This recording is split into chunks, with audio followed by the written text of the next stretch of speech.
Okay, so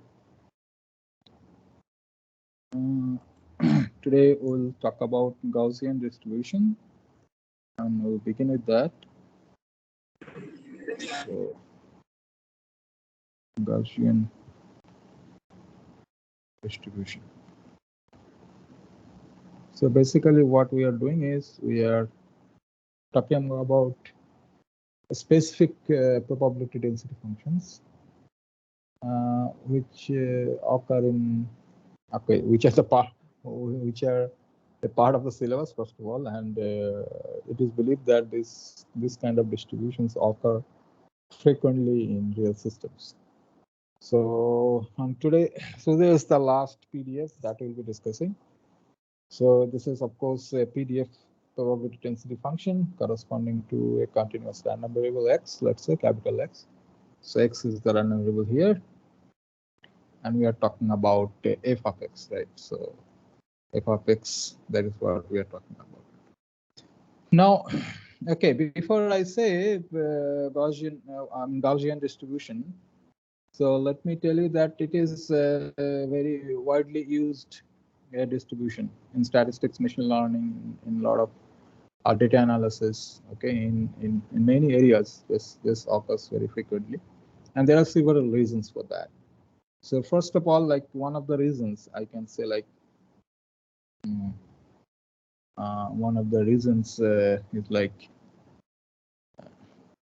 first of all, let's say here this distribution, this PDF is defined in terms of mean and variance. So which is except let's say Poisson distribution. Poisson distribution also we have seen that expectation is lambda and the variance is also lambda, and the PDF is also defined in terms of lambda itself. Okay, so if you know the distribution, okay, so you know the mean and variance. So this is one of the advantages, one of the reasons it is very widely used. So basically, what is happening is, so if you consider a mean to be something and variance to be something, then immediately you have a PDF which will give you the PDF corresponding to that mean and that variance. So that's why this is one of the reasons. So the PDF is defined in terms of, that means the parameters which are involved in this PDF, they're nothing but the mean of the PDF or the corresponding random variable and the variance of the corresponding random variable. It's defined in terms of mean and variance. Another reason why it is useful or it is important is because of something called central limit theorem. Okay, so that we'll be discussing later. Central limit theorem. So what happens is, whatever random variable you take, okay, if you take sum of some independent random variables, whatever it is, they behave like a Gaussian distribution. So this is the meaning of central limit. So behave in the long term. So that's the limit. So if you have, so I may just say that sum of independent random variables, okay, sum of random variables, or whatever sum, you can write sums also, you can take different sums as well. They have an approximate Gaussian distribution. They have approximate. So this we'll be discussing later. This is one of the reasons. So in many occasions, what happens is so sum means, let's say x1 plus, so these are random variables, okay, and dot let's say xn, n is very large, let's say, okay, these are sum plus x1 plus x1, these are independent random variables, whatever it is, doesn't matter. But ultimately, this entire sum, okay, sum means its meaning of the sum is like if you have a, let's say it is discrete, and if you have a possible outcome, then this means this is a new random variable, let's say y, So y of omega is nothing but x1 omega dot dot dot plus xn omega. So this is the random variable y. Then y will follow approximately a Gaussian distribution. So this is one of the reasons why it is very, very useful. And another, I mean, there are many reasons, but another reason is, so this is in terms of what is called information theory, because it makes very least number of assumptions, okay, and it has maximum entropy. So I'll not be talking about what is entropy, but so there is something called information of a random variable. So there is a information theoretic viewpoint.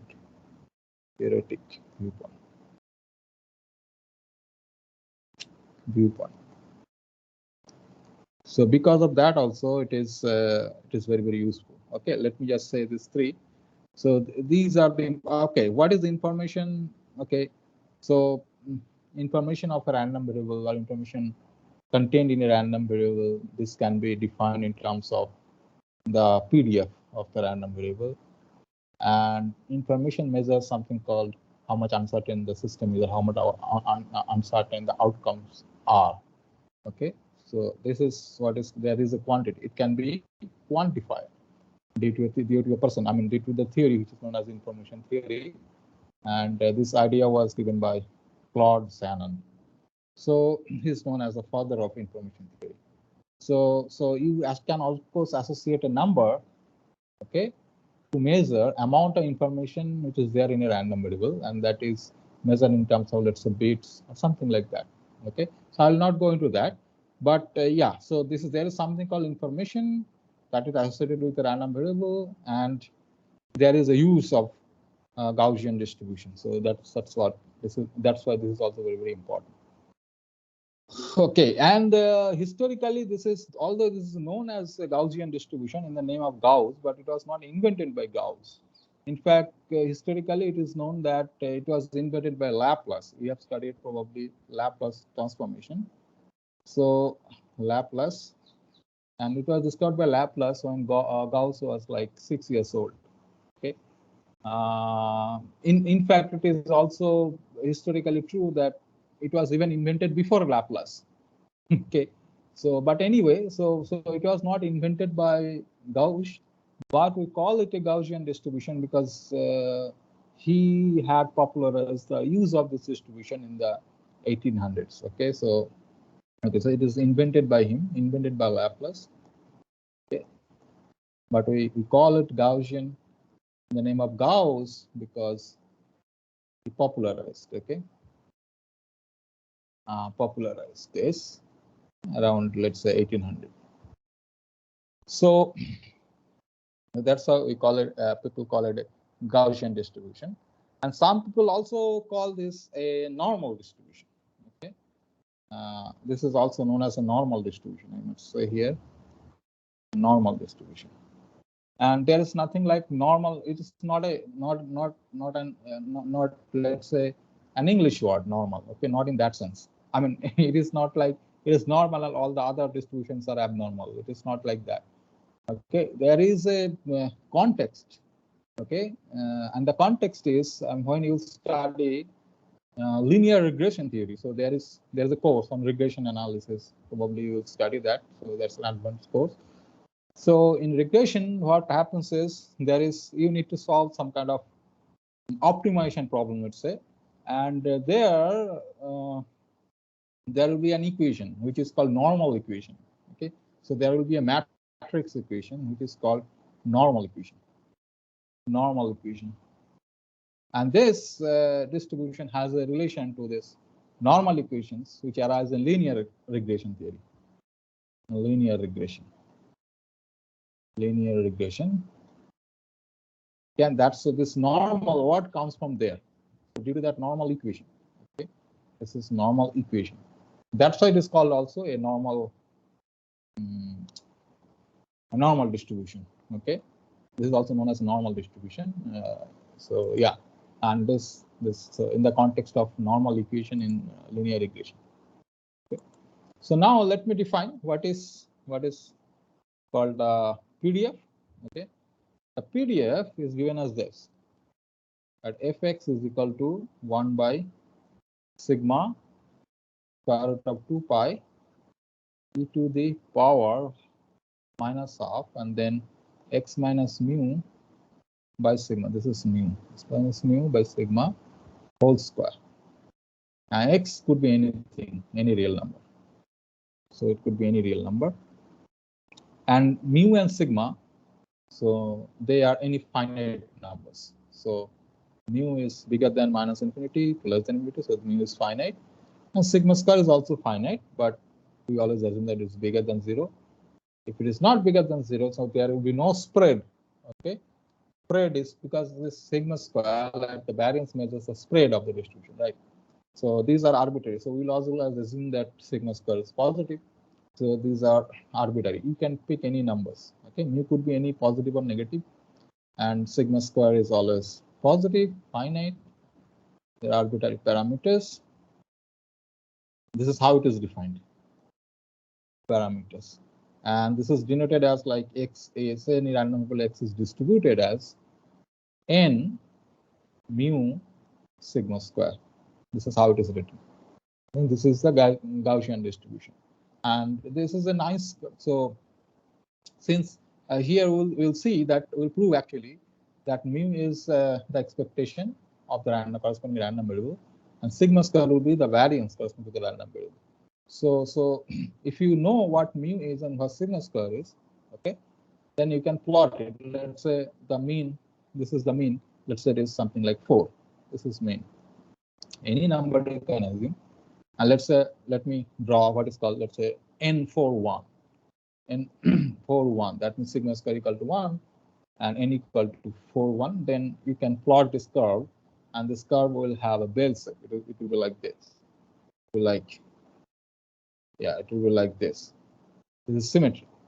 Or maybe something mean is here, let's say mean is 8, and let's say sigma square is 4. So let's say n84. Then this will be a little bit flat. So let's say this will be, spread is more here because spread is 4, and here the spread was 1, like the variance. Here spread is 4.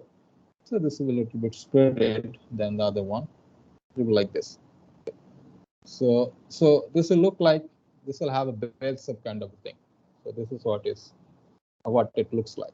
Now, first of all, we need to show this function, whether it represents, which you did not do for other PDFs which you introduced.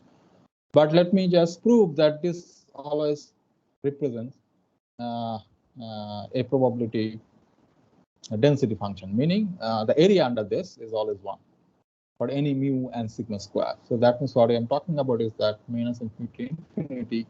So fx, first of all, non-negative. It is definitely clear from the definition itself that it will be non-negative. And now we need to prove that this is equal to 1. So if you write it, so this is 1 by sigma square root of 2 pi e to the power minus half x minus mu by sigma whole square dx.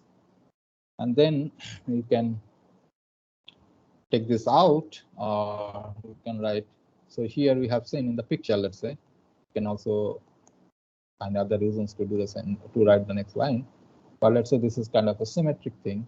Okay, you can write it like 2 mu to sigma square, mu to infinity, 1 by sigma to 2 pi to the power minus half x minus mu by sigma whole square dx, which is again can be written as 2. I mean, you can take these constants out, then it is 0 to infinity e to the power, let's say, y sigma by square of 2y dy, where y is equal to half x minus mu by sigma whole square. And so this is just the standard way of calculating this thing. I did not do any calculation, that's why I'm doing it for this one. And you can do it also.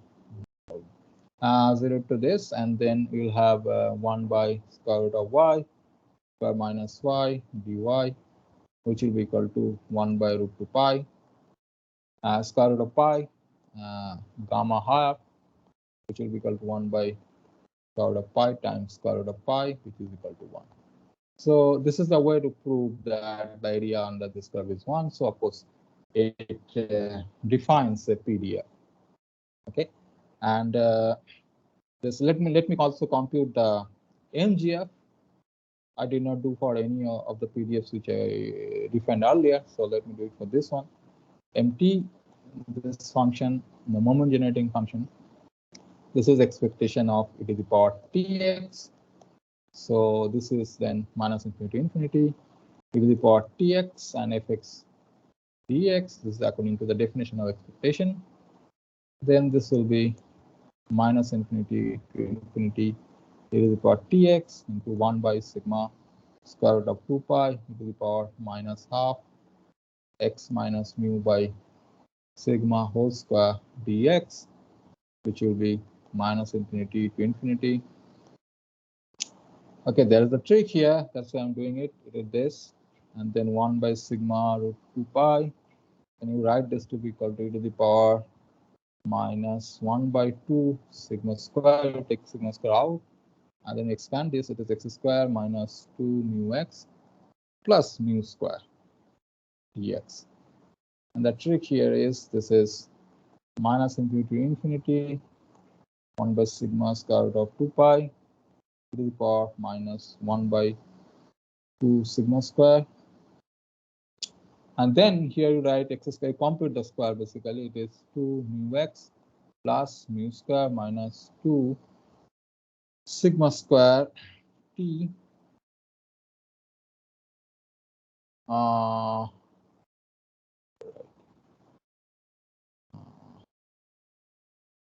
2 mu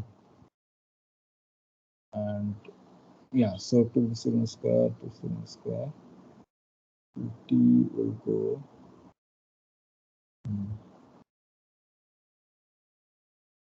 So I forgot the trick is this. Anyway, so let me write it something like this, and then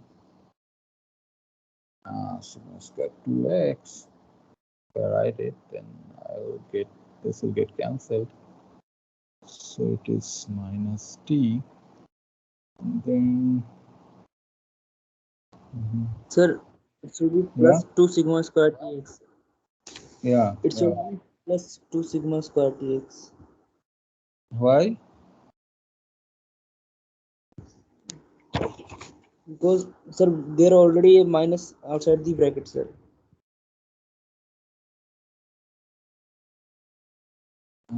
Yeah. So yeah, so this t will go here. So this will be minus or plus. Plus, right? No, it is Yes, minus, sir. right? Plus or minus? This will be minus, right? Because there is So a it minus. will be minus only. Yeah, it is minus. Yeah, I got a little bit confused. Yes. So it is like this, and then this will be minus infinity to infinity, 1 by sigma square root of 2 pi e to the power minus 1 by 2 sigma square. Okay, now, so the x mu is, this is there, and this is also there. Okay, so, and this is also there, so I can take x common basically. So, I mean, the trick here is if I take this common, so then this will be 2 mu plus sigma square t x. I mean, 2 I also can take out. So then I have to compute the square, meaning I have to take square of this one. And then again, I mean, you have to subtract and then add it. So let me just write it down. So if I write x minus mu minus sigma square t whole square, then I have to also add it. So we'll write mu t plus half of sigma square t square dx. Okay, so yeah, I think this is okay. So if I have to subtract here, then I have to add here. Yeah, so then this becomes, then I can take this out because this is constant. So this is e to the power mu t plus half. I know the formula, that's why I have quickly done it. So I could remember the formula of this thing, what is called the NGF. And then here it is minus infinity, or you can just do it like that way, completing the square. Okay, here, try to make it a square. So whatever you need to add, you add. So then this is this sigma square root of 2 pi to the power minus 1 by 2 sigma square and x minus mu minus sigma square t whole square dx. Now what is the value of this integral?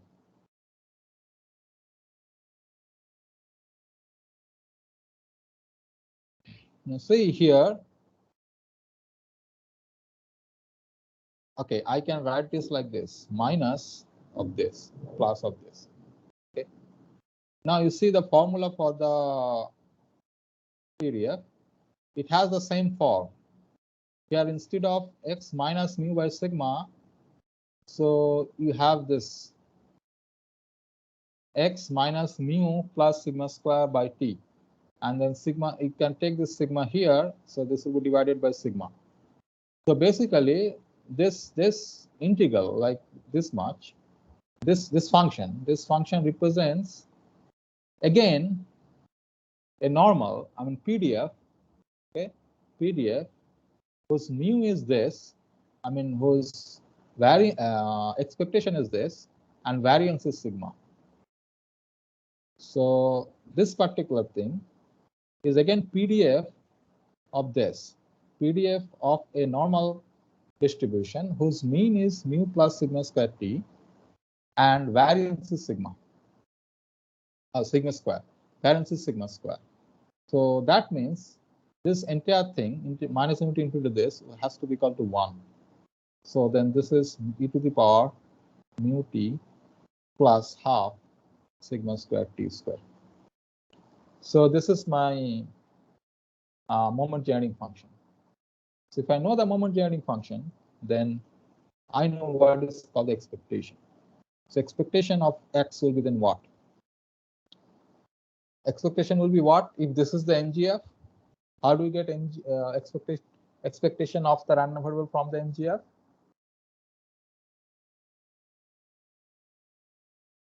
How do you get expectation from MGF? Yes, T sir. equals 1. T equal to 1.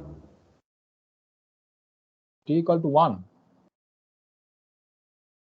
Who can tell me this? How to find expectation from First, we NGF? can partially differentiate it, and then we can put as t equal to 0. Okay, then what do you get? Expected value? What do you get? You are supposed to get mu because I said it. Yes, sir.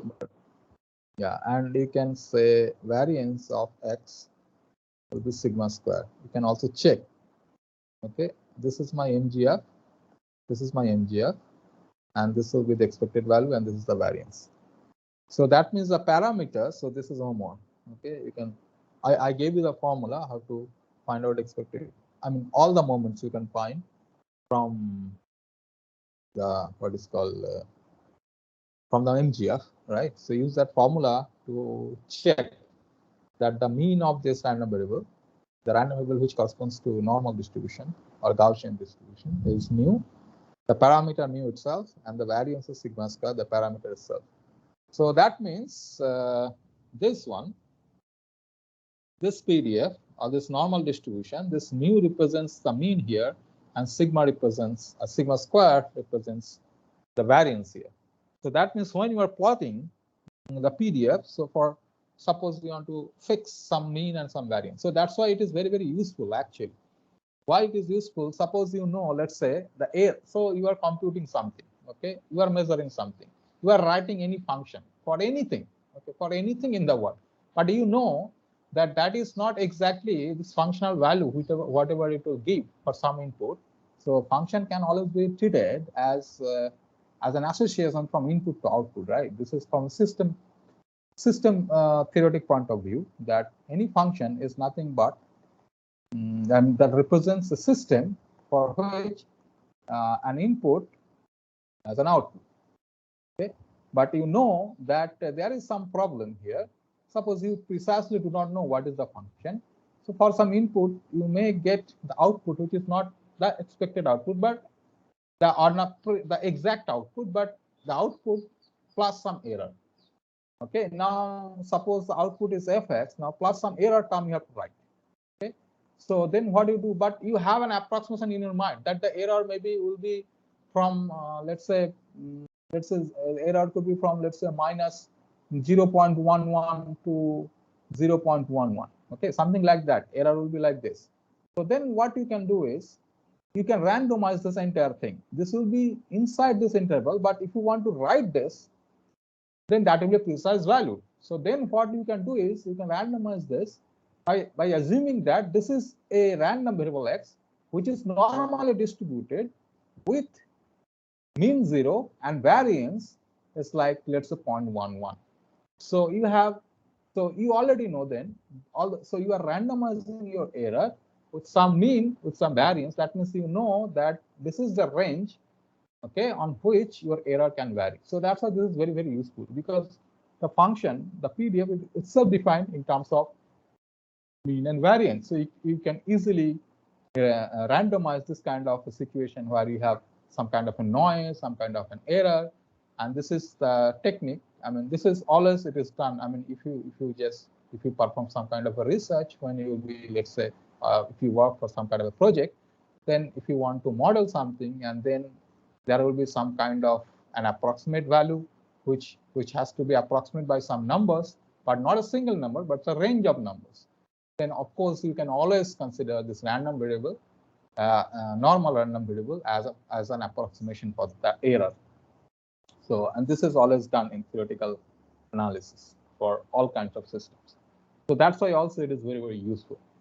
Now I'll tell you a nice thing about this also. Again, one more interesting property about this Gaussian distribution, and this is the following. So this is, I would say, this is a new result. This is very, very important.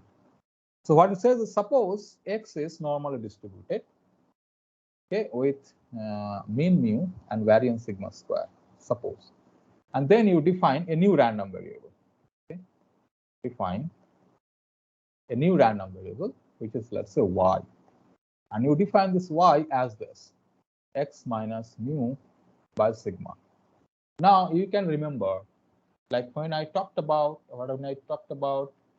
let's say the moment genetic function, I consider this kind of a transformation of a random variable x minus mu. So if you know the moment genetic function of x, then what will be the moment genetic function of this y, if y is equal to x minus mu by sigma?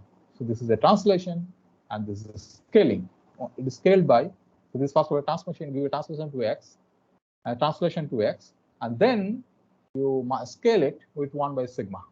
But anyway, let us just find it out. So if x is normally distributed, normally or with mean, let's say, mu and variance sigma square, and then you define this new random variable y, and then let us see what is the mean of y and the variance of y, and we'll see a magic here. Okay, so expected value of y is nothing but then expected value of x minus mu by sigma square, sigma. So then I can take 1 by sigma out, because that's a property. If you remember, when we studied expectation for the first time in this course, then we discussed some properties, okay, of expectation as a function. Like we talked about, if we take e of x plus y, what will be that? Talked about this. If we take expected value of some scaling of x, and what will be that? So scaling will be nothing but a times this, a times. We proved that it will be like a times x. So here the scaling 1 by sigma, so it will be e times x minus mu. And I also said that this is always a linear form. If we have linear, that means it is ex plus e of y. If you apply that, this will be 1 by sigma, and then this is ex. Here y means, yeah, this is a scalar, but it can be treated as a random variable. That means the random variable is defined as, like, all possible outcomes are taking the value mu, only one constant number mu. So that means this is nothing but, so expected value will be nothing but mu. So then it is 1 by sigma. Okay, and this is mu minus mu, so which is 0. So that means expectation of this transformed random variable y is always 0. Now let us find what is the variance of this. Again, you recall the variance we talked about, variance of y. Let me just use the definition of, so this is variance of x minus mu by sigma. So then the scaling, it will come out sigma square.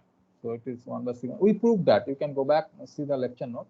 That variance of, this is what we proved, a times x. If x is a random variable, a is a scalar, it will be a square variance time, variance of x. So then it will be 1 by sigma square and then variance of x minus mu. And then this will be 1 minus by sigma square variance of x, because we use the property. If you just recall, the proof is something like this. Okay, x plus b, and then we have seen that this is nothing but a square variance of x. There's the same situation here. So this is nothing but variance of x, which is sigma square. So sigma square times sigma square, which is equal to 1. So what is happening then?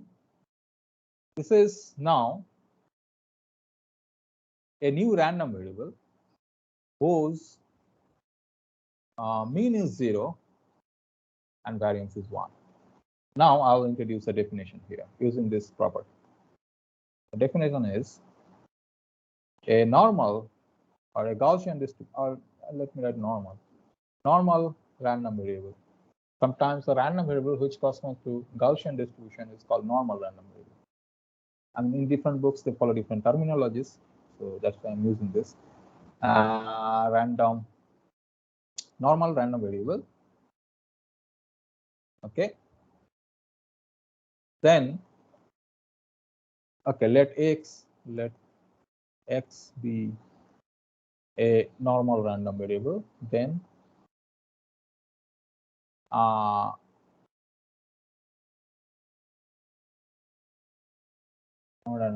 then if the mean of x is 0 and variance is 1, then x is called the standard normal.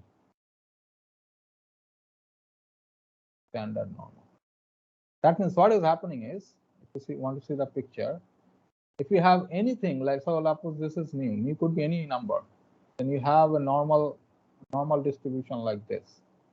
Whatever the sigma square is, does not matter. So this is for some n mu sigma square.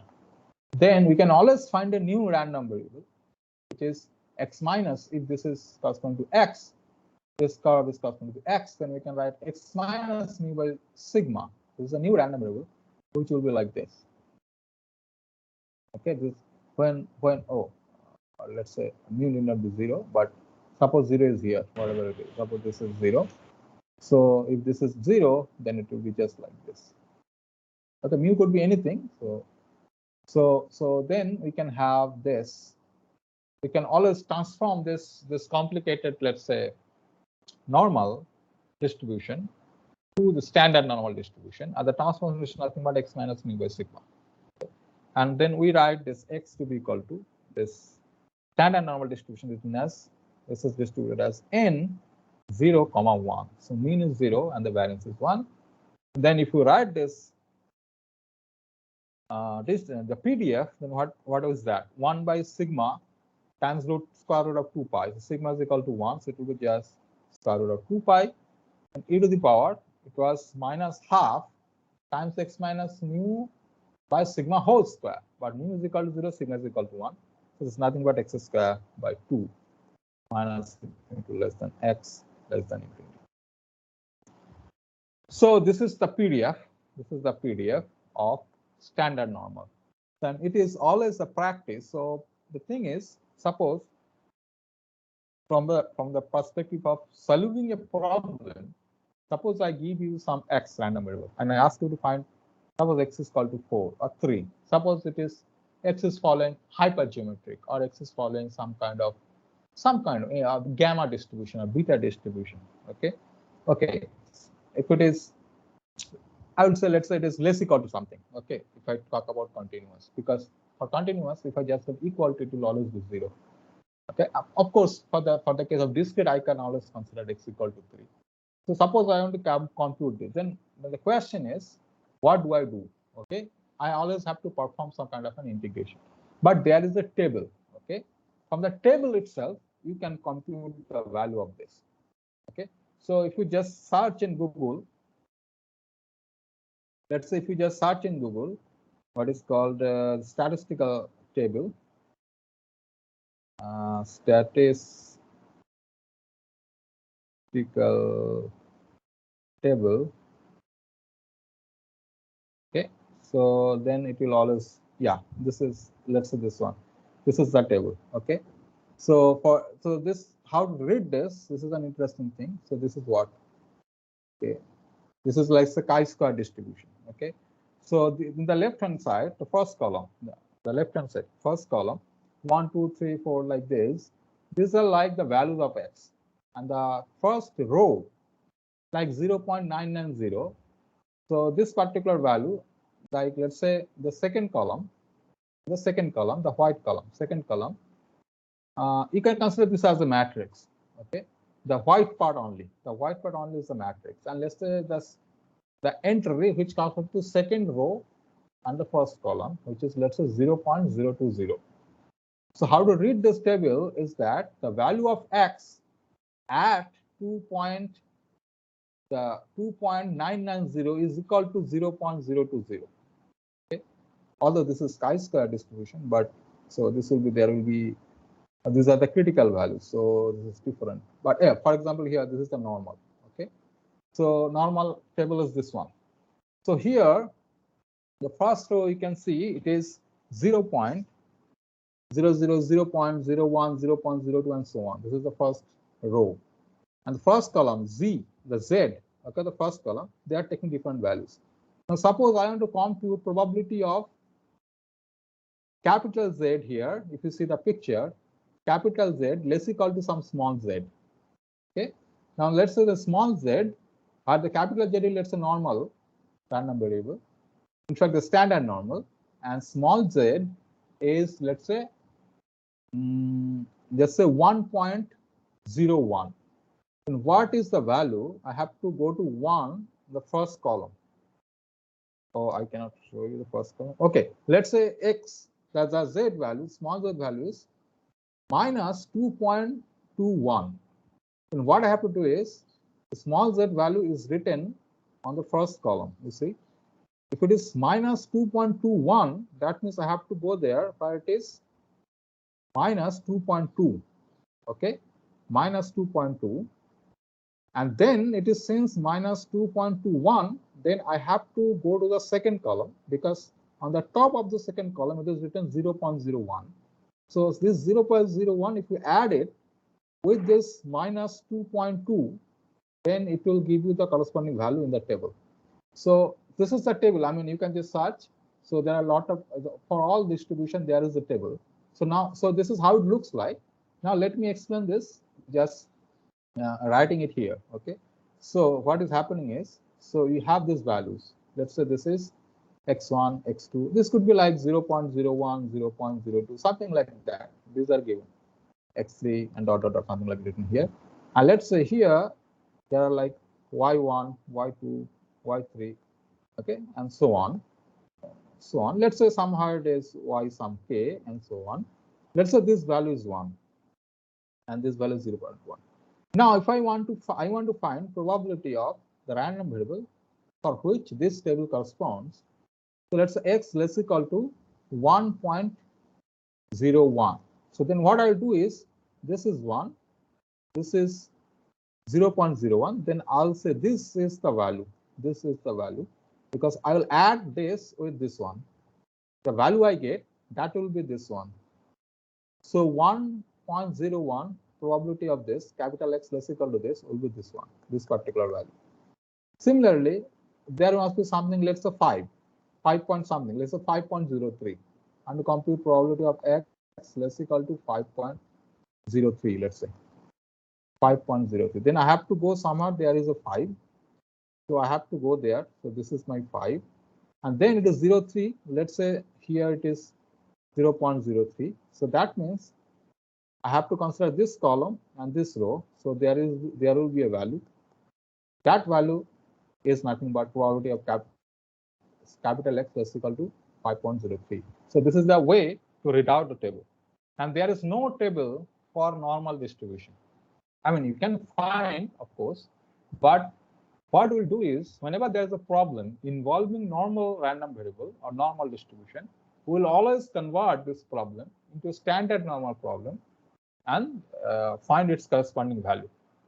In fact, in the exam, maybe the table will be supplied, or you will be given with some values which will be used, which you can use, let's say, to solve your problem.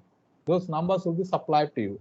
But in general, even if there is no exam, in general, suppose you want to calculate, let me give you an example. If you want to compute some values, how to compute? Let's say X is following normal 3, 16. That means the mean is 3 and the variance is 16.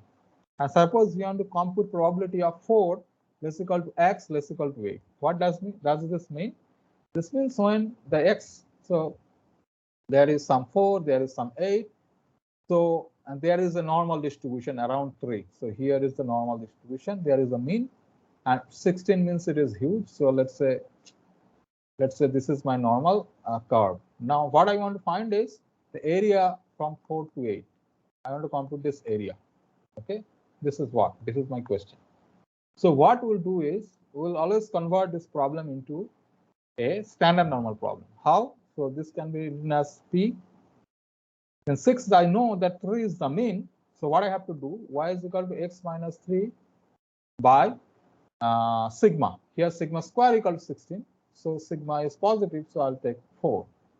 So then what I will do is blindly I'll put 4 minus 3 by 4. That's equal to x minus 3 by 4. That's equal to 8 minus 3 by 4. So then this will be probability of 1 by 4 that's equal to, okay, there is also a notation, standard normal variable. Sometimes it is, in some books, this is denoted as Z, capital Z, or Z, capital Z, or it is denoted as phi, capital phi. Okay, so in different books, they use different notations. So let's say, let me denote it as Z. So Z always stands for, let's say, standard normal distribution, because it will always follow standard normal, because it is what we have proved, that if any random variable X, if it follows the normal with respect to mu, which is 3 here, and here it is sigma, the standard deviation, and x minus 3 by mu, sigma, x minus mu by sigma, this is always standard normal. So that means it is always following Z, capital Z, which is less equal to 5 by 4. So then, so that means what? This is nothing but probability of Z less equal to 1.25 minus probability of Z less equal to 0.25. So basically what we are doing, we are taking this, whatever, this, no, not this, but anyway. So we have some 5 by 4 here, 1 by 4 here, right?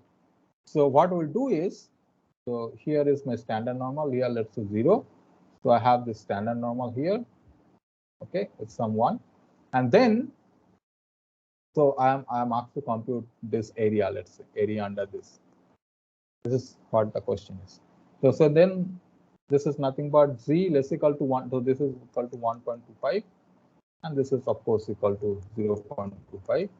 So then it is nothing but this area under this curve, this one is nothing but capital Z less equal to 1.25. Okay, that means the entire area up to this much. Okay, and then you subtract the entire area from the left hand side up to this much. Then that will give me the area. So anyway, this you can also use as a formula, but I'm just explaining this. So then you have to find this value from the table. Okay, 1.25, and this value from the table. Okay, so let us try to find out this value. That probability of capital Z less equal to 1.25. Okay, this is what I want to find out. So when this small z equal to 1.25, let us see what is there. Okay, so here it is not coming. It is some region. Oh, here it is coming maybe. Let me check. Value, yeah. So now 1 point, what was that? 25. Now here left hand side I found 1.2. Okay. 1.2 now 5. That means I have to go to the fifth column. On the column where it is written, let's say 5. So 1.25, it means then. So 1.25, it means that 0.3925. It is normal then. What is that? Yeah, standard normal. Right? This is table for standard normal. So here Z table, they are calling it a Z table, capital Z table. So they are following the notation capital Z. So if it is 1.25, then it will be then.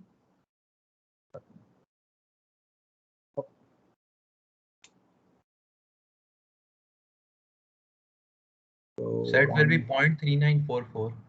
Yeah, 0.3944. And then also there is capital Z less equal to 0.25. Then we have to see where is 0.2, and then we have to go up to 5. So we'll get a value, which is 0.0987 here. Okay, so you have to subtract this and you have to get the value. Okay, so anyway, so this is how we can compute the value for this kind of a problem. Okay, that if you want to find out this probability, then you have to, I mean, for the normal, you always have to convert it standard normal and do it. Another important connection with normal is the what is called the chi-square distribution. In fact, it can again be proved. So I don't know whether I should prove it or not, but I think you can prove it. So let me just skip it. Just let me just say, declare the result that if some x is normal mu sigma square, okay, then x minus mu by sigma whole square. Earlier you had seen that this one, x minus mu sigma follows standard normal. Standard normal means mean is 0, variance is 1. That is also normal, but you have normalized the normal distribution or normalized the Gaussian distribution. So then the mean is whatever you have doesn't matter. Whatever value of mean, whatever value of sigma square you have doesn't matter. You always can bring into 0 mean and the variance is 1. Okay, by using this distribution transformation, x minus mu by sigma. But if you consider x minus mu by sigma whole square, then it will follow chi-square with 1 degrees of freedom. Okay, chi-square with 1 degrees of freedom. So yeah, so this can be proved. You can try to prove. So this is homework. So you just try to find the PDF of this. So PDF of this y, when y is equal to x minus mu by sigma whole square. Okay, then you find the PDF of this capital Y here, and then you show that it follows. So you already know the PDF for chi-square distribution with r degrees of freedom. So here r is equal to 1, so it's 1 degree of freedom. And so then you just prove that they are same. So if you take x minus mu by sigma whole square, then it will always be the chi-square with 1 degree of freedom. Okay. Yeah, so this is what I wanted to say about normal distribution. Okay, so normal distribution is very, very useful, and if you have any problem involving, let's say, normal distribution, you should always convert that problem into standard normal and calculate whatever the probability you want to calculate using the table. Okay, or for the purpose of exam, it will be supplied to you. Okay, now, so we have discussed almost all the distributions. Excuse me, sir. Which are, yeah. So the width of the graph which you are drawing depends on the variance, na? Yes, yes, yes. So when you discuss So what is called yes, go ahead. So like what if variance tends to 0, then the graph will be like a very straight line structure. Yes, yes. I mean, there is no line, that will be a point because there is no spread. Because when you discuss variance, Okay, we had discussed that this variance or the standard deviation, that's why we always consider standard deviation or the variance to be equal to be positive number. So if it is 0, then there will be no spread at all. It measures the spread. Yeah, because what is variance? If you see, variance is nothing but expectation of Ex square minus square of the expectation. Okay, so then you see that will spread. So how long? So this we discussed, but let me just recall. Okay, I'll not spend much time on this. X square minus Ex whole square. This is how the variance is defined. Okay. So now what does it mean? Okay, just think about this equation and see whether it's measures spread or not, spread of the distribution or not. Okay. So right now we don't have much time to discuss this because we already have discussed that point of time. But anyway, so you can find it out, I think. So now let me, because I have to finish the syllabus before the next exam, right? So, okay, now let me just give you a brief idea about how different distributions. So let me give you a graph, okay, which will probably tell you the connection between different kinds of distributions. Like one distribution can be found from another distribution, okay? So let me give you a graph of that. So for example, if you take, okay, if you want to graph, so that means I have to have some, what is called nodes, means the vertices and some links joining those vertices. So binomial. So let me write all the random variables as the vertices, and there is a connection. It means there is a dependency, and there will be an arrow, means a direct. So let me this. Let me write it like this. This is geometric with p. The variable is p, and here let's say the variable is p. I don't remember what I wrote, but I think yeah, this was r. So negative binomial and this, and then if you take r equal to 1, then you get the geometric from negative binomial. This is one kind of a relation. And then I'll give you different kinds of relation like this. Let's say, let me first start this random variables, Poisson. Let me write binomial here, binomial, and let me write hypergeometric here, hypergeometric. Okay, the parameters are hypergeometric n, small n, then r, and here Poisson, I think we wrote lambda as a parameter, binomial we wrote np. These are the parameters. We had Bernoulli also, Bernoulli, and then we have normal, normal, which is like mu and sigma, and then we have of course standard normal,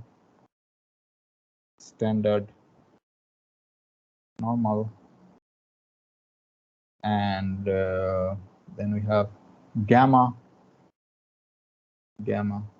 Okay, so standard normal we don't have any variable. Gamma, or I mean, what are the variables? I think it was alpha beta. Then chi-square. I think the variable was gamma. And then also we had exponential, and we also had Weibull distribution. These are the distribution which we had defined. Weibull. Let's say the parameters, something like alpha, theta, I think, not beta, but theta. Yeah, Weibull. So, okay, how these are related? Okay, so hypergeometry, if we consider, okay, and so I mean okay, so I have to say many things. So in this picture, what I'll do is I'll draw two different kinds of arrow. One is a straight arrow, another one is a dotted arrow. Dotted arrow means approximation. Straight arrow means that's the straight value. Okay, let me explain this. So I'll draw a line from here. So this is dotted. Means binomial can be approximated from hypergeometric if you assume the value of p. Okay, when hypergeometric becomes binomial. Not exactly, but approximately. We consider this P to be equal to R by capital N, okay, and small n by capital N less equal to 0.05. I write a direct arrow here because if you take n equal to 1 in binomial, you definitely get Bernoulli with parameter P, Bernoulli. So it's a direct arrow. You get the exact distribution. Otherwise, I'll write an arrow, okay, with a dotted arrow, okay. Then binomial so this is kind of an approximation which I'll prove also today. Binomial, from binomial you can also get Poisson as an approximation. If we assume that this lambda is equal to np and n goes to infinity. So what is happening here? I'll say a few more words about this. I'll actually prove Poisson distribution from binomial. So what is happening is n is large, p is very small. That's why this lambda, the scalar lambda, okay, become a constant for different values of p and n. Okay, so p has to be really small and n has to be large. Okay, then that will approximate this. And normal can further be approximated from Poisson. So Poisson can approximate normal also. Okay, so this is a dotted arrow. If you consider mu and sigma square are equal, and let's say this is lambda.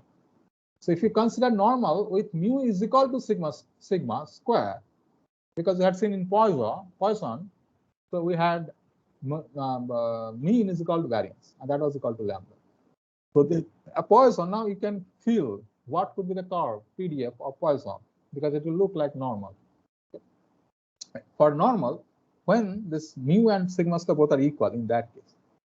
And from I'll also try to show you, or at least I'll state a theorem, that normal can further be approximated from binomial.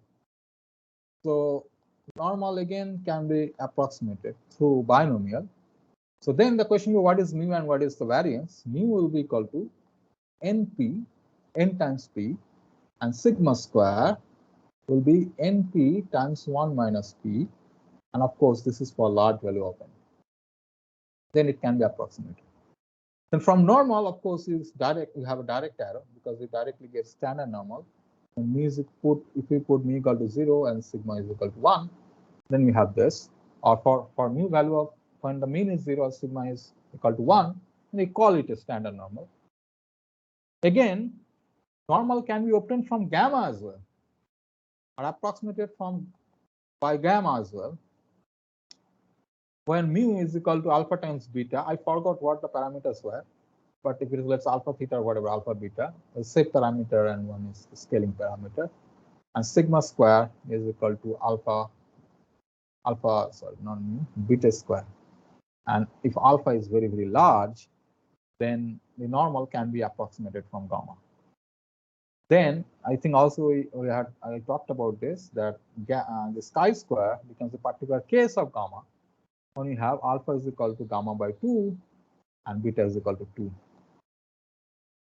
And when alpha, if you pick, but I think we also said this, but if you pick alpha equal to 1, then we get exponential from gamma. And from Weibull, we can also get back exponential when you set this value. I think it is theta to be equal to 1. Or alpha to be equal to 1, whatever, I don't remember it, what other parameters are, but I think I said this when we discussed it.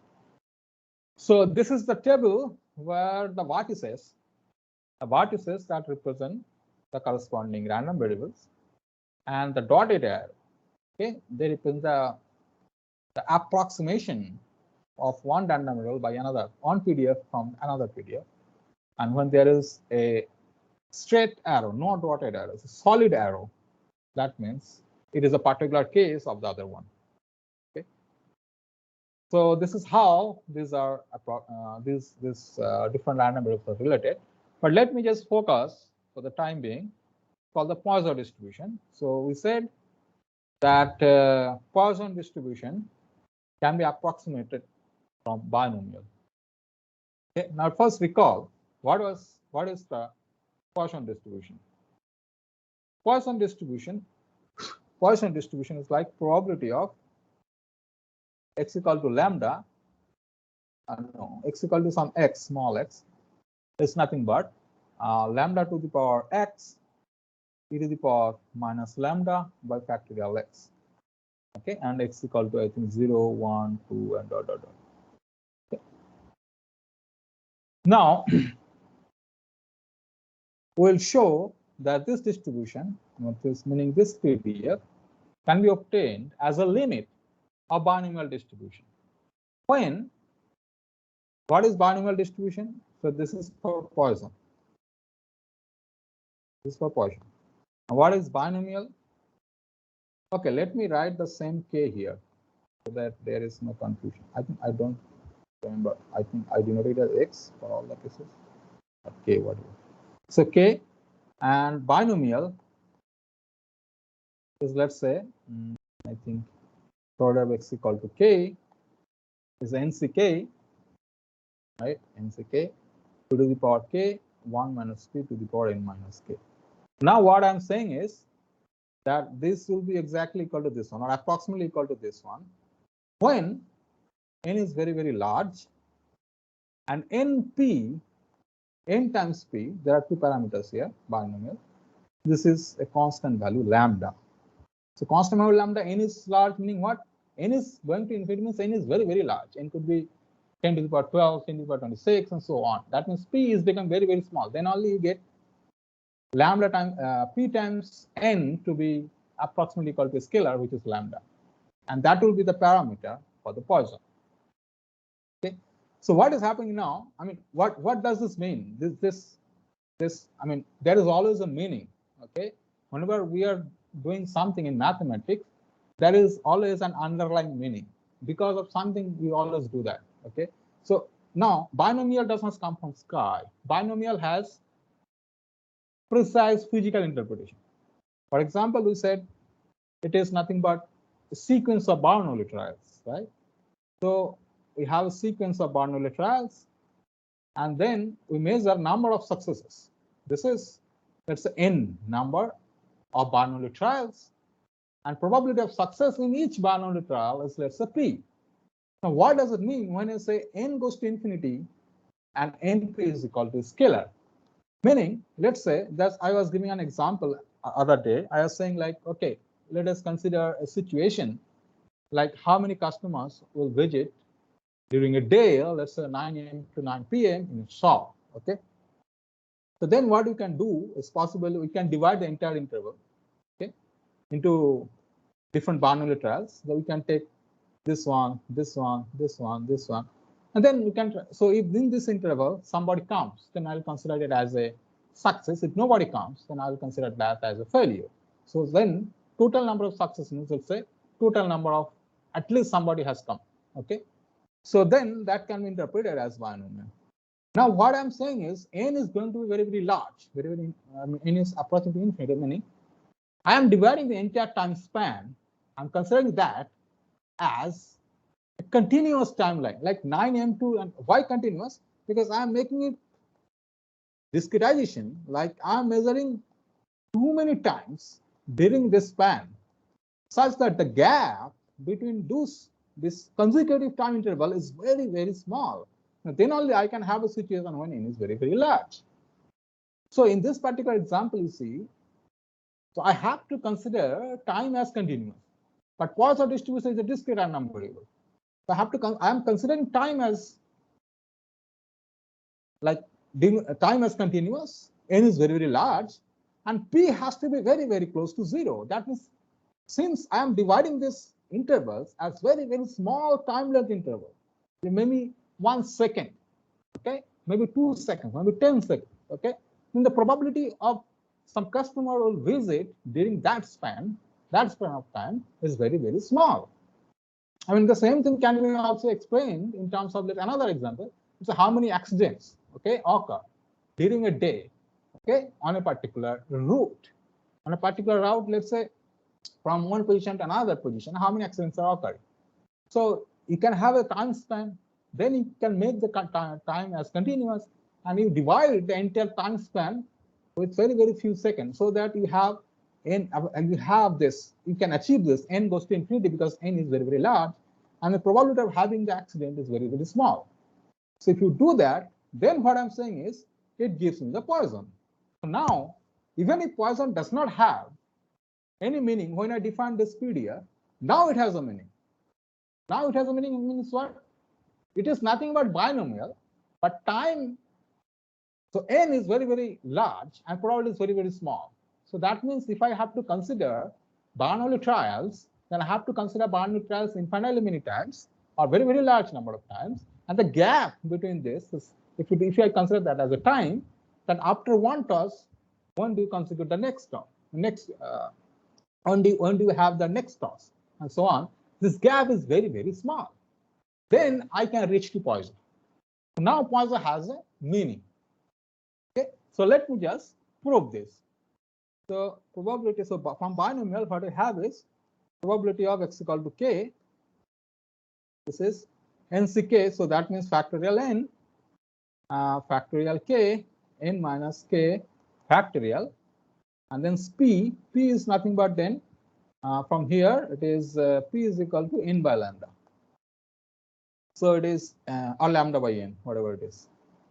Yeah, lambda by n, not n by lambda, it's lambda by n.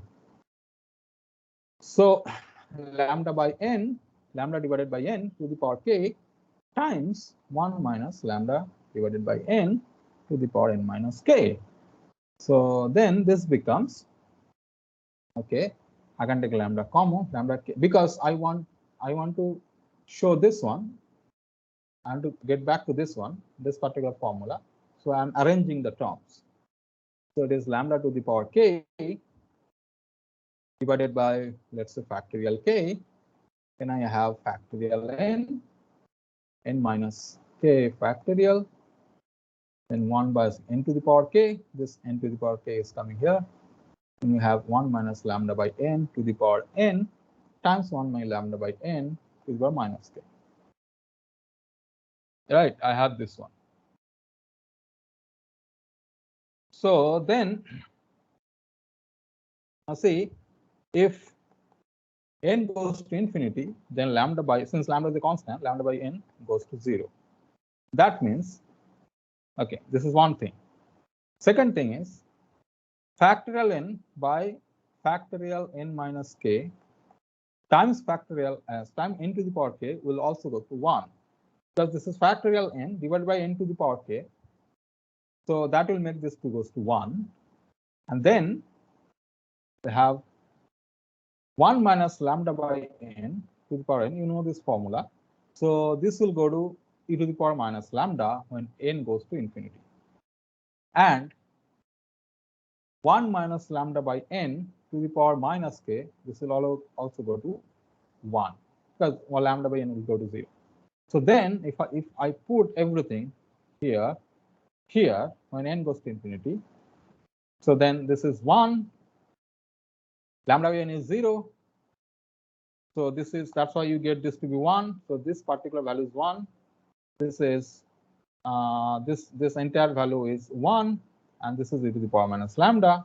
So ultimately this, so as n goes to n approaches to infinity, so this not equal but approx equal, so it will approach to lambda to the power k e to the power minus lambda by factorial k. So this is what we'll have.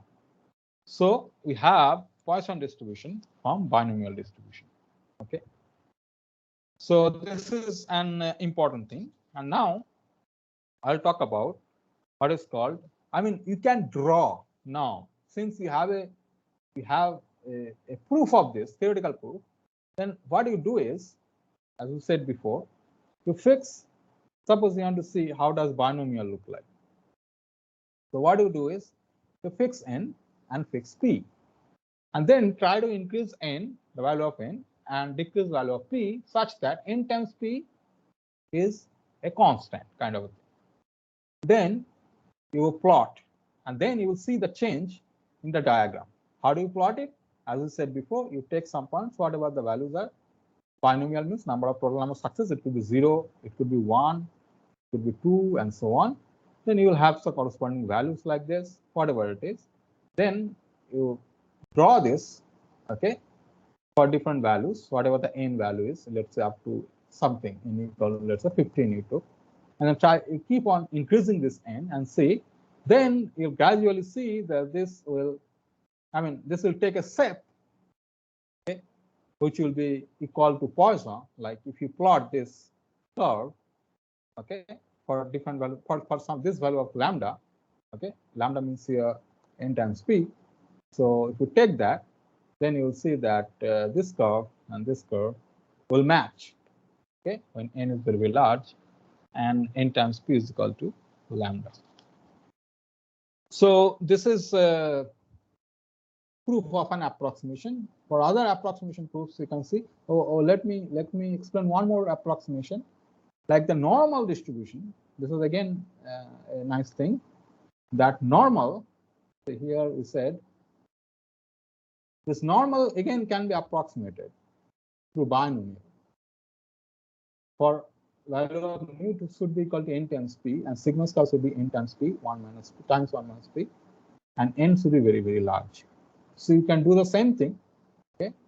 So let's say you can draw the binomial for different value n and p, and then you take n goes to infinity.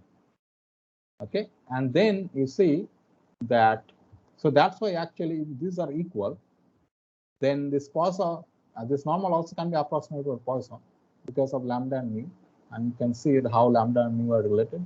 It is p times this. So here again, I'm not giving you a proof, but if you take this, you can just plot it and see. The proof is a little long, so I'm not giving you that. If you take n very large and then and p very small, then n times p, so it will have some value. You consider that as mu, and np times 1 minus p, you consider that value as sigma square, and then you plot a normal of mu sigma square. Then you'll see that this normal and binomial will closely match, will closely approximate this. Okay, so this is also important. So binomial, that's why it's very, very important, because normal, Poisson, these are the two, I would say, important distributions can be approximated to binomial. Okay, yeah. So now, so this is all about, just let me write it, normal distribution can be approximated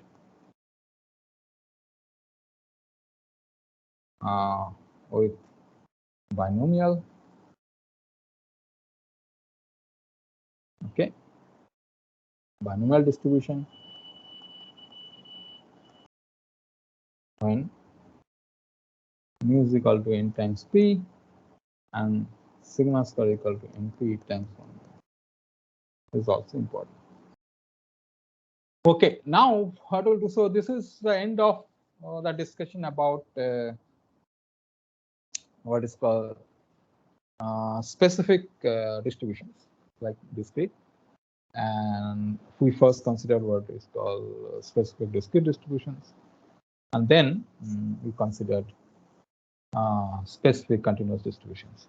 So let us take a 2-minute break. I'll be here, and then I'll start again. Okay. Yeah. So let us take 2-minute break.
Okay, guys, can you hear me?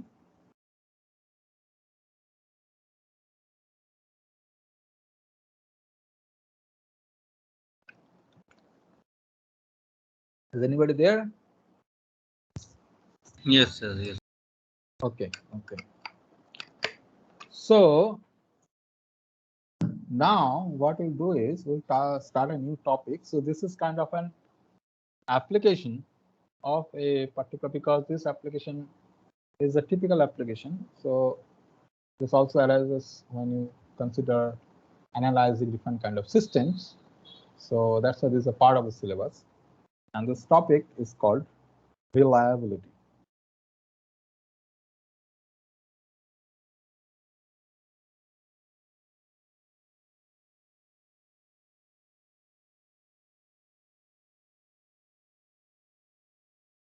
So this reliability, study of reliability, let's say. So it is about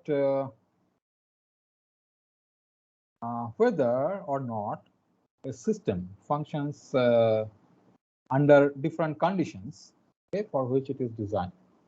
So let's say any system, let's say you have a bus, you have a train, okay, any kind of a large system, or you can consider an aircraft or Airbus. So any system, it could be small, like your CPU, it could be a system. So a system has different parts. Okay. Now, interest here is, what we are interested in is the behavior of, so let me write a random variable x, how this is defined. This is the time,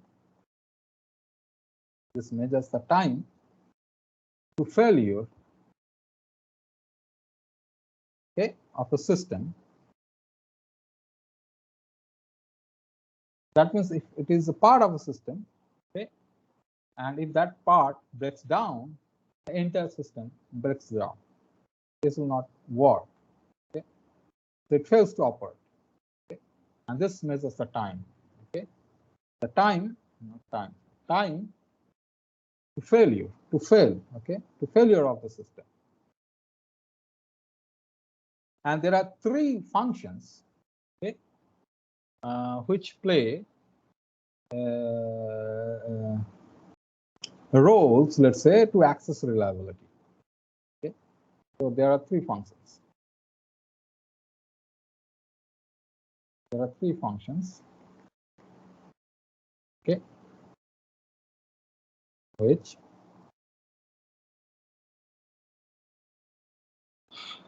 play important role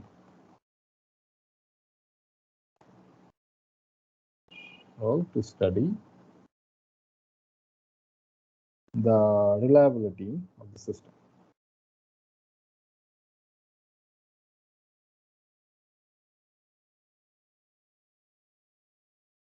Of the system.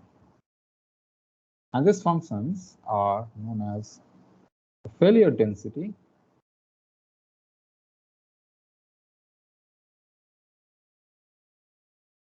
so it is noted as F. There is one more function called reliability function. We'll define everything, how these functions are related also. Reliability function, which is noted as R. And another function, which is noted as rho, is called hazard rate, or the failure rate of the distribution.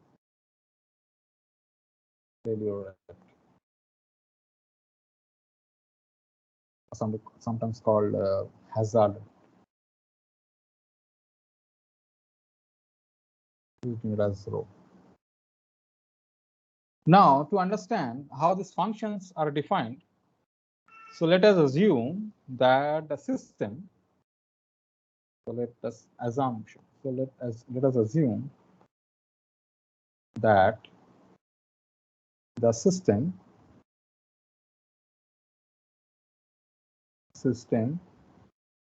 puts into operation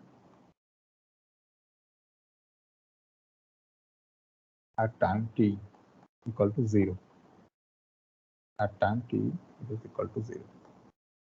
Okay, and we observe the system until it eventually fails. Okay, and x denote the time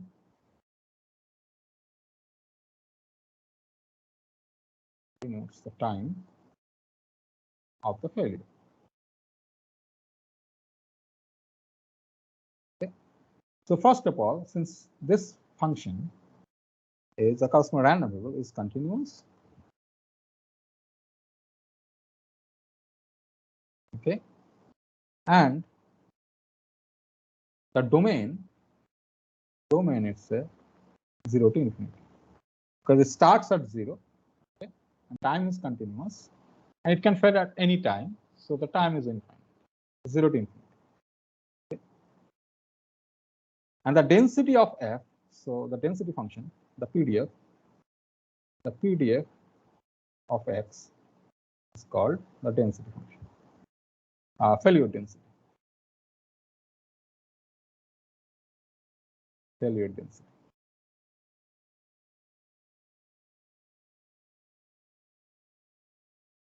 Density for the component.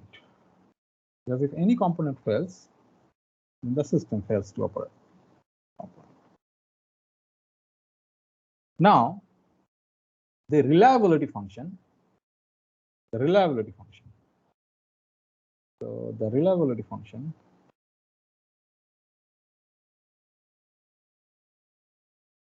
which is denoted as R is defined as the probability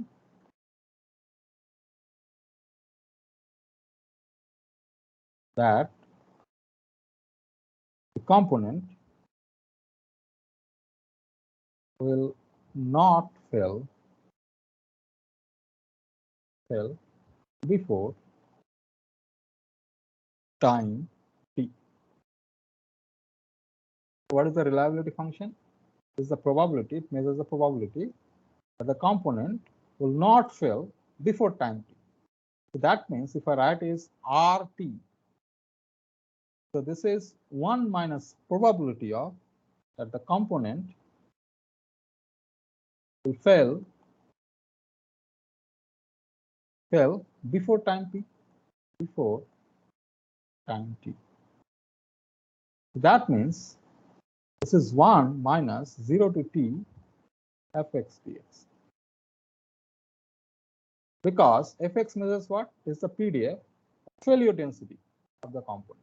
So the time the component failure, the system fails to operate is 0 to t. So that means it is 1 minus capital F of t, and this capital F is nothing but a CDF, where this capital F denotes the CDF, cumulative distribution function for x. Okay, so here we have associated RT with F. Okay, so we have associated reliability function with the failure density. Now we need to define this rho, associate this rho, which is the failure rate or the hazard rate, failure rate. Okay. So let us consider rho as the hazard rate function or the failure rate function.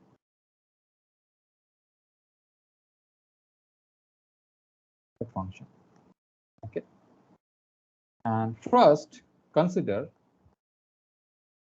the time interval.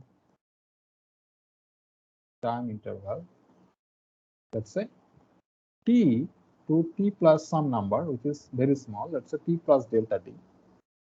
Then the length of this interval is delta t, of length delta t. Okay.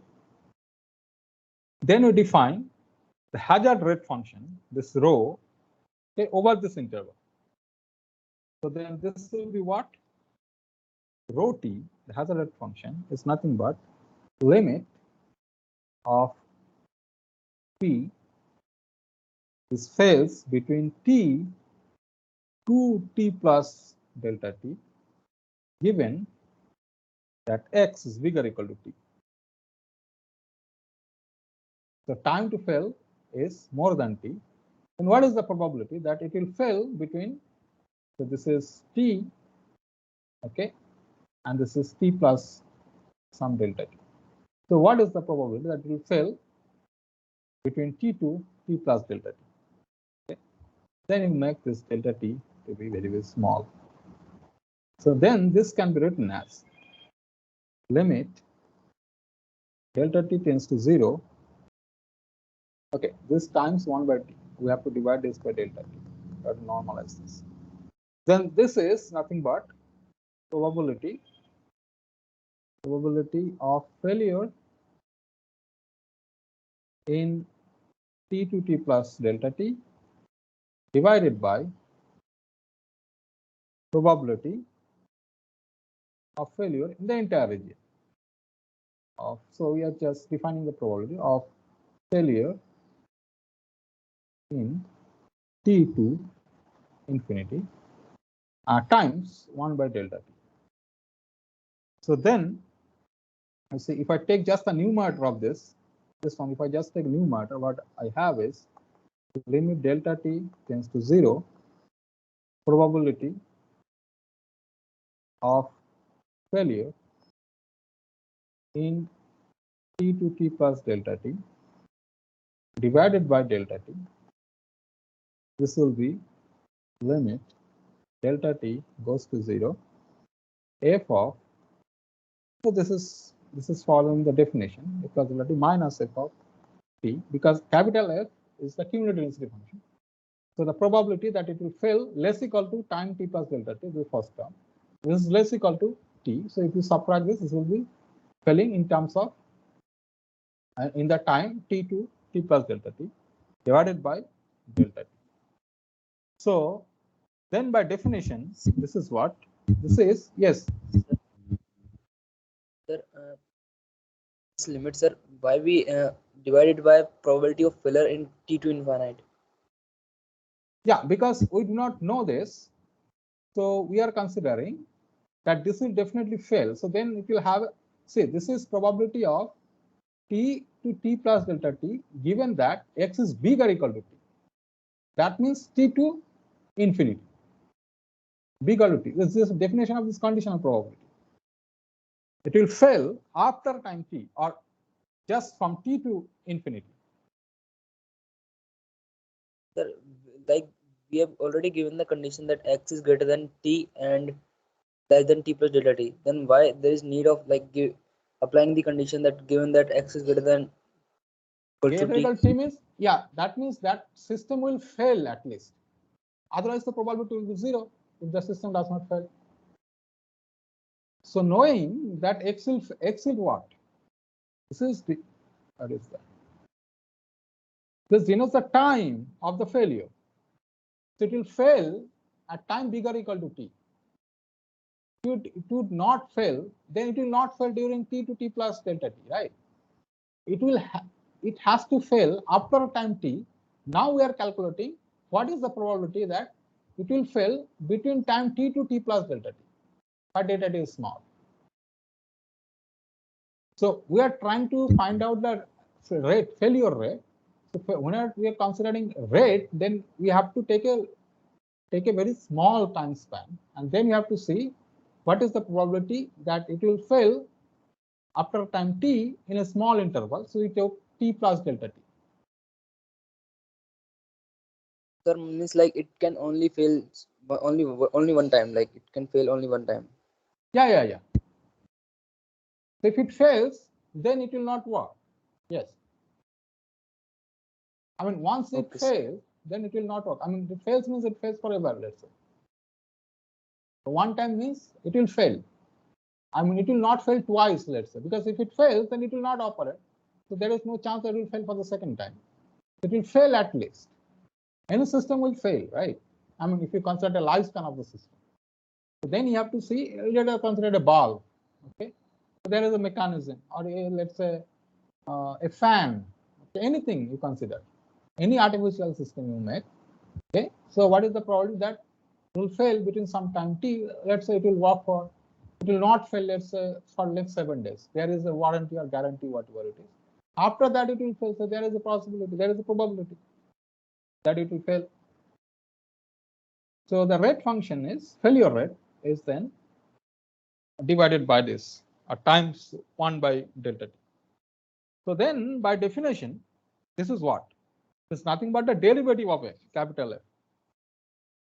Then by definition, this is nothing but the derivative of this, okay, at time, at t, let's say, the derivative of this. Now, since the derivative, now here you have to remember what are the properties of this CDF. Now, if you recall what we studied, that the function is a non-decreasing function. It will always increase because it will always add up, right? This function, capital F, if you remember, capital F, will always add up, whether it is discrete or here it is continuous, by the way. So it will always, it is always a monotonically increasing function or non-decreasing function, right? So then this derivative, so then what will happen? The derivative will also be non-negative, right? And what is the meaning of derivative then? The meaning of derivative is the instantaneous rate of change of that function, right? This is what is the meaning of derivative.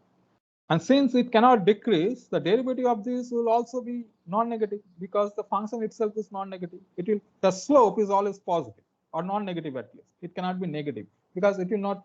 So the function, if you draw the function, let's say this for 0 to infinity, this function will always increase, right? Or it can be relatively constant, but it will increase. It will never decrease. If you take the slope, it will not be 0. It will be non-negative at any point of time. And its magnitude, then the magnitude of this will measure what? The magnitude of the derivative. This will measure how fast the failure occurs at a given time. Like whether this stops, let's say. So what is the, so if you take the modulus, so if you take the slope, that means how the rate of change if you measure, because this is now this rate function. Failure rate is given by this divided by this. We did not consider this part, we'll come to that. But this f dash t, let us consider only f dash t, which is included now in the definition of rho t. We are measuring this one. Now f dash t is bigger or equal to 0. But if we take the modulus of this, if those modulus could be small or could be large, so f dash t, it implies the steep of the curve. Okay, c means the slope of the curve. Okay, which implies that it may fail if the slope is small, let's say, or slope is large, let's say. Depending on that, okay, it will fail for small value of f dash t. That means the occurrence of failure, it's slower. Okay, that it will be slow. The rate is less if this value, because if this value implies this one rho t. Okay, so the rate is small. Let's say if this value is small, f dash t, and if this value is high, because this function, this number is this power is a constant. So otherwise, if this is high, then there is a high chance that it will fail. Okay, so then we define that will prove the following result, that we can show that this rho t, the rate function, it is nothing but ft, the failure density, divided by this capital RT, failure rate function. How? The proof is very, very simple. So rho t we have already seen that limit of delta t tends to 0, and this will fail. Probability that this function will, this will fail, system will fail during this. What is that? So it is integration fx dx from t to t plus delta t. Here after t, so it is t to infinity fx dx defined at times 1 by delta t. Now we already know that this is limit delta t goes to 0. Then this can be written as 1 minus ft, and this is ft plus delta t, which you already had written. This is ft times 1 by delta t. So which means what? This means limit delta t goes to 0, ft plus delta t minus ft by delta t times 1 by RT, because RT is nothing but this one. RT was this one. RT was this one. So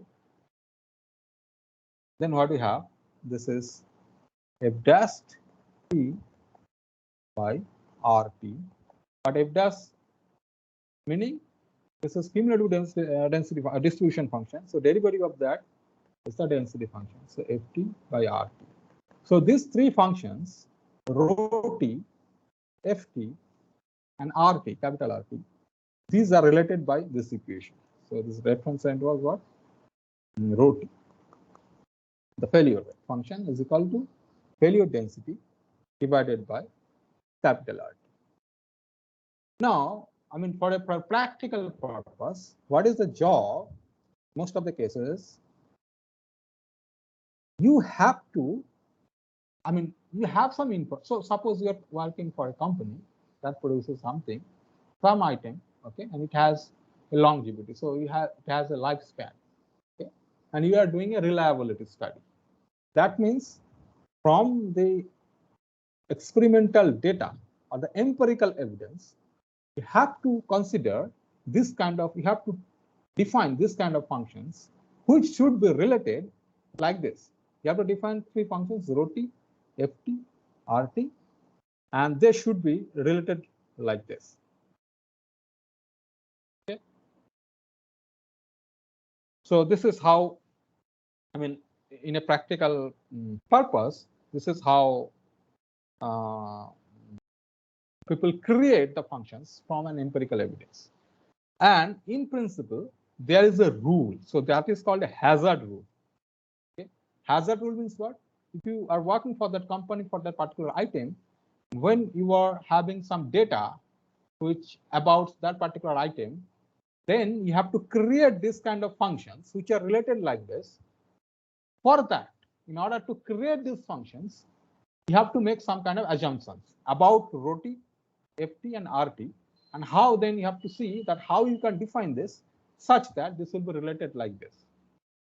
So these are called hazard rule. Hazard rule. Okay. So I mean, these are very simple. That let me just say it, that rho is increasing. The rate will increasing over an interval. Okay. So then a time goes by, then the failure is more likely to occur. This is what it means. Okay. I mean, if you increase the time, then the rate will also be high. Okay, this is one this thing over increasing over an interval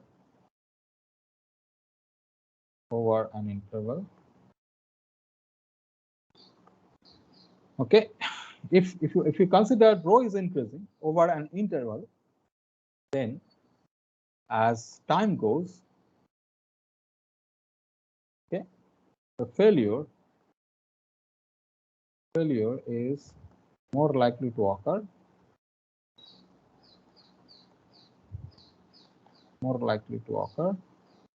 Second assumption is if rho is decreasing, then what would it mean? The failure rate is decreasing. It means as time goes by, the failure is less likely to occur than it was earlier in the time interval. So it is decreasing. Rate is decreasing. Okay? It means as time goes by, a failure is less likely to occur than it was earlier, the time interval.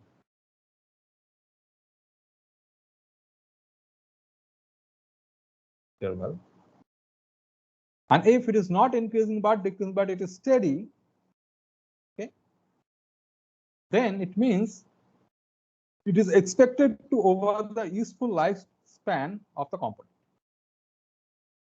Okay, so that means there are many factors which are involved for system to fail. So if rho is steady, okay, meaning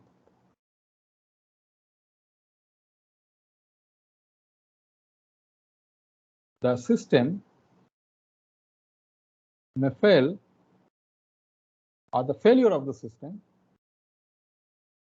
Failure of the system. These are the basic assumptions people make when they design this kind of a thing. Failure of the system occurs due to random factors. I mean, the factors are not known. We do not know precisely random factors. Okay.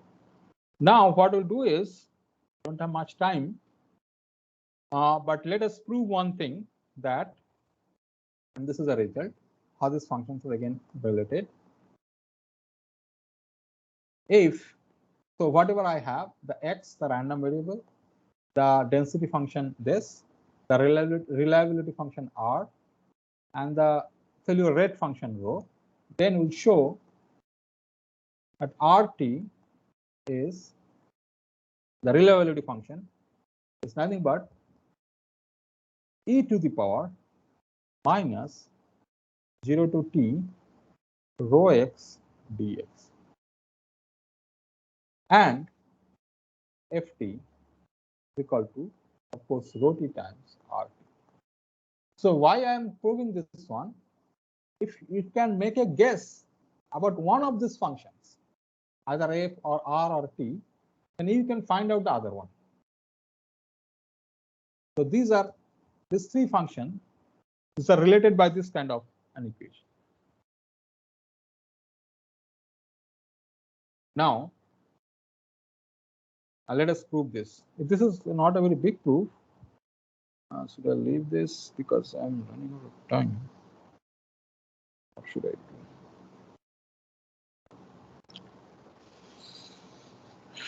Okay.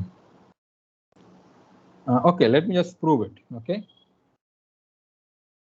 Now, say, remember, Rx is equal to 1 minus fx, which we already discussed. That means R dash x is equal to minus f dash x. Then rho x, the way we have defined, it is fx by Rx. We have proved actually. So this f small f nothing but derivative of the capital F by Rx, which is now minus R dash x by Rx. Therefore, 0 to t rho x dx is nothing but minus 0 to t R dash x by Rx dx, which is equal to minus log of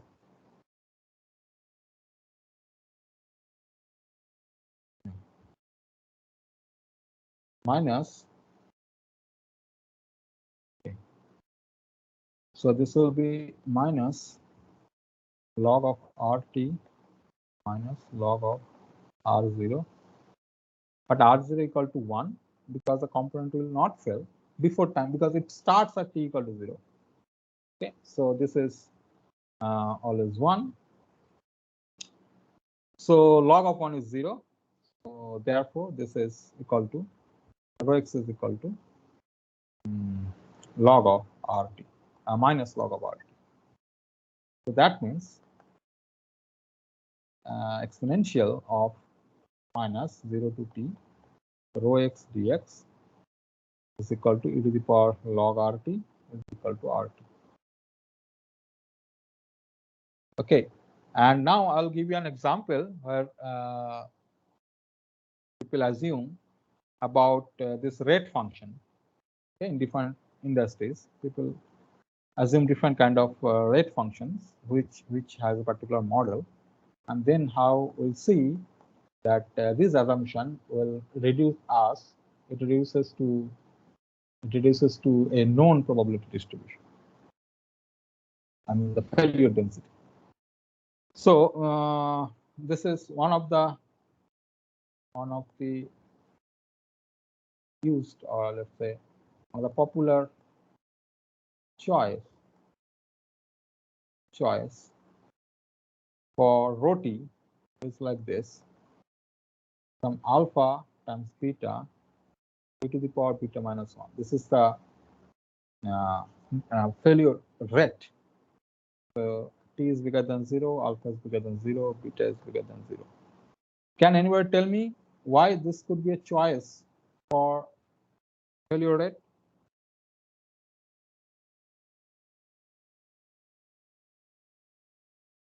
It's kind of an exponential function, but there is a constant which is value of beta. Depending on the value of beta, of course alpha is scaling. Depending on the value of beta, the rate will change. So for example, what happens if beta equal to 1? So that means hazard rate or the failure rate is always constant, which is alpha. Okay? It means that the occurrence of a failure is due to something else, which is some random factor, which we discussed earlier. And if beta is bigger than 1, then this rate is increasing because it is t to the power something which is more than 1. Theta, this is more than 1. So if beta is bigger than 1, and t to the power something will be more than 1, and then that means rho t will be an increasing function.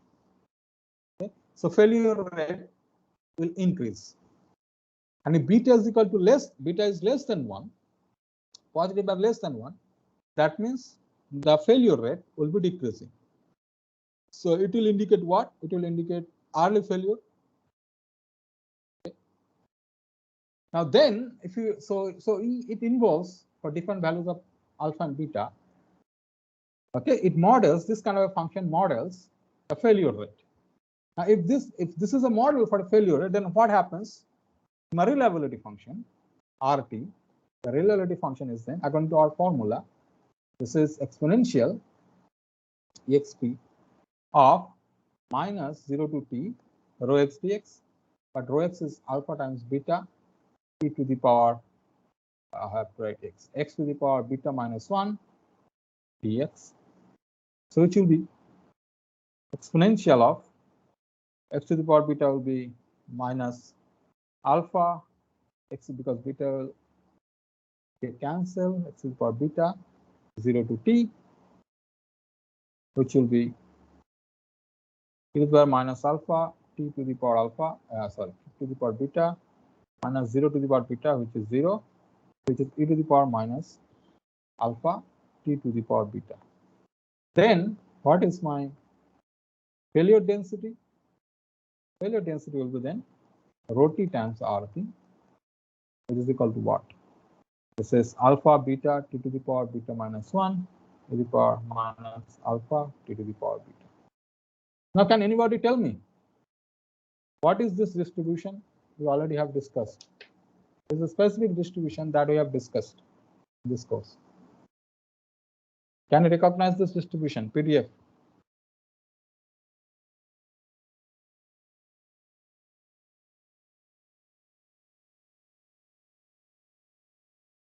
Can anybody tell me what is this distribution? PDF. So this is a practical application where one of these distributions, yeah. Sir, gamma. No, it is not gamma. Focus on this particular term. This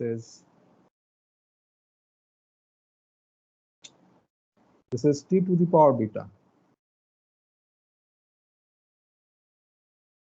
Or to be specific, let us assume that alpha, because it is not as par with my notation, we assume beta as alpha and alpha as 1 by theta.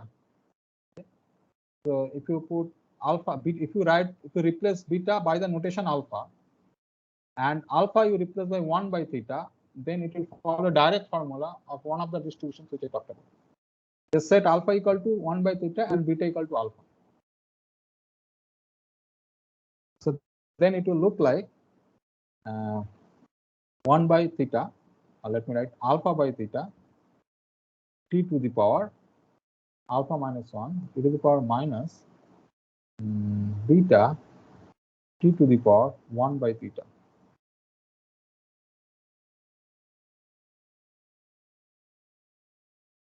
No, I think, yeah, something like that. No, I think beta was alpha was equal to 1 by theta.